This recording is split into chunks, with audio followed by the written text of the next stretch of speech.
எல்லாருக்கும் வணக்கங்க.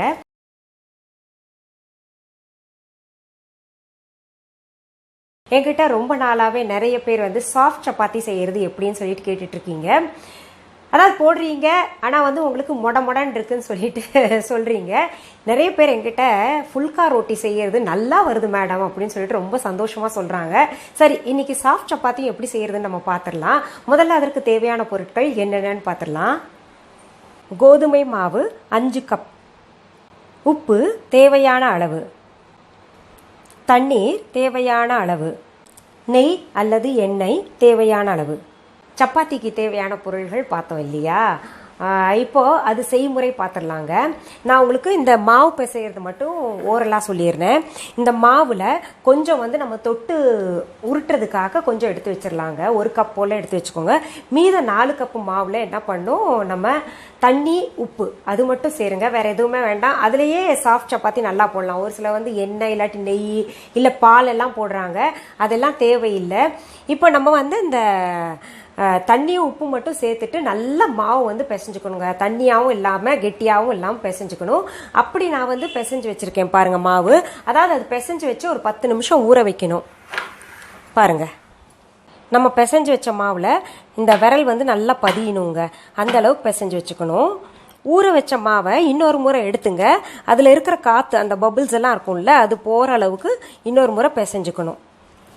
இன்னும் சாஃப்ட் ஆக்கிக்கணும். நீங்கள் இன்னும் தெளிவாக வேணும்னா ஃபுல்கா ரொட்டி அப்படின்னு சொல்லிட்டு நான் ஒரு எபிசோட் போட்டிருக்கேன். அதில் போய் பாருங்கள். அதில் மாவு பிசைறது எப்படின்னு நான் சொல்லி கொடுத்துருப்பேன் முழுசாவே.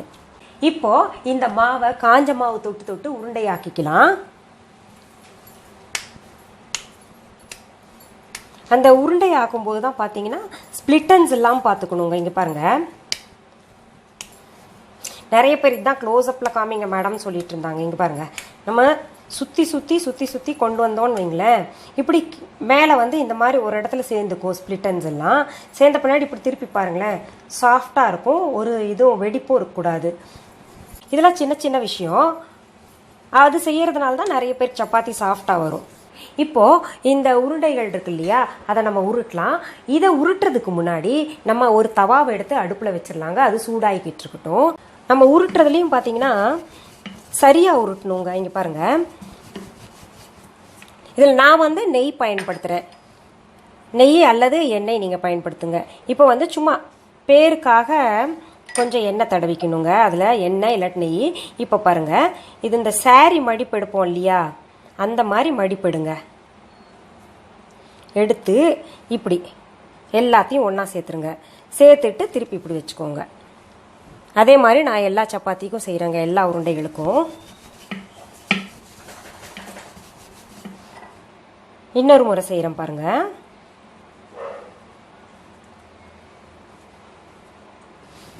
இப்போ இது உருட்டும் போது பாருங்கள், தானாகவே ரொட்டேட் ஆகிற மாதிரி லேசாக, ஃபுல் ஃபோர்ஸ் கொடுக்காதீங்க. அதில் அழுத்தம் ரொம்ப கொடுக்க வேண்டாம்.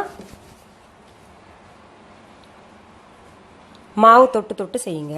இப்போ வெல் எக்ஸ்பீரியன்ஸ்டு நிறைய பேர் இருப்பீங்க. அவங்க நினைப்பீங்க இதெல்லாம் செஞ்சு காமிக்கிறாங்களே அப்படின்னு. நிறைய பேர் புதுசாக சமைக்கிறவங்க பார்க்குறாங்க. அவங்களுக்காக நான் இது செய்து காமிக்கிறேன். இங்கே பாருங்கள், தானாக ரோல் ஆகுது பார்த்தீங்களா? அது ரொம்ப முக்கியம். அப்படி இருந்துச்சுன்னா சாஃப்டாக ஈவனாக வருங்க.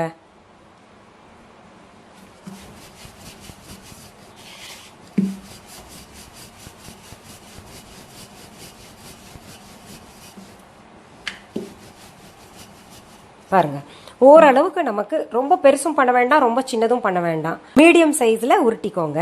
இப்போ அங்கே தவா சூடாயிருச்சுங்க. இந்த தவாவும் என்ன பண்ணணும்னா, நம்ம மீடியம் ஃப்ளேம் இல்லாட்டி ஹை ஃப்ளேம் வச்சுக்கோங்க. ஹை ஃப்ளேமில் சுடும்போது நமக்கு சாஃப்டாக வருங்க. அதுக்குள்ளே நம்ம இன்னொன்று உருட்டிடலாம். நிறைய பேர் என்ன பண்ணுறீங்க, இந்த உருட்டிட்டு மொதவே நியூஸ் பேப்பரில் போடுறீங்க. அதெல்லாம் பண்ண வேண்டாம். ஏன்னா நியூஸ் பேப்பரில் இருக்கக்கூடிய கெமிக்கல் எல்லாம் அதில் ஒட்டுச்சுன்னா நமக்கு அது பக்க விளைவுகள் ஏதாவது ஏற்படுத்தும்.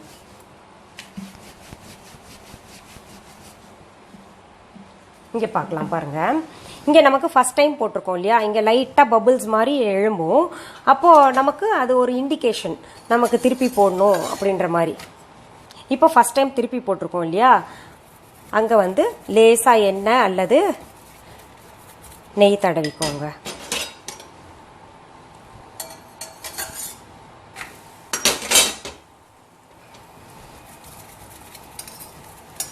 அந்த நெய் தடவும் போது கட்டாயம் கார்னர்ஸில் தடவணுங்க. அப்போ தான் பார்த்தீங்கன்னா சாஃப்டாக இருக்கும் சப்பாத்தி.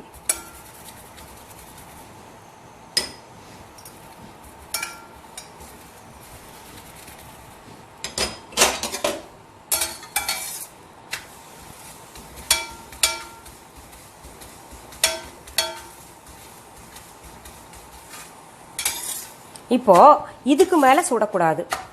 அவ்வளோதான். அந்த ப்ரௌன் ஸ்பாட்ஸ் வந்து ஓரளவுக்கு தான் இருக்கணும். இப்போது இந்த அளவுக்கு ப்ரௌன் ஸ்பாட்ஸ் இருந்தால் போதுங்க. 2 பக்கமுமே ரொம்ப சுடக்கூடாது. சுட்டா என்ன ஆகிடும்னா இந்த ரொம்ப ஒரு மாதிரி மொடன்னு ஆயிரும். இன்னொன்று வந்து அது டேஸ்ட்டே மாறிடும்.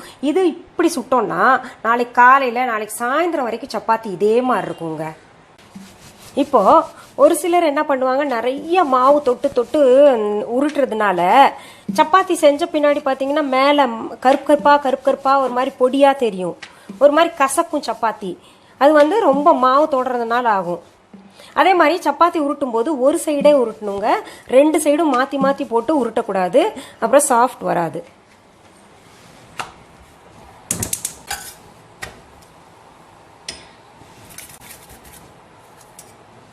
இங்கே பாருங்கள். இப்போ சப்பாத்தி வந்து உங்களுக்கு துணி போல் மடிக்கலாம். எப்படி வேணா. அவ்வளோ ஃப்ளெக்சிபிளாக இருக்கணும்.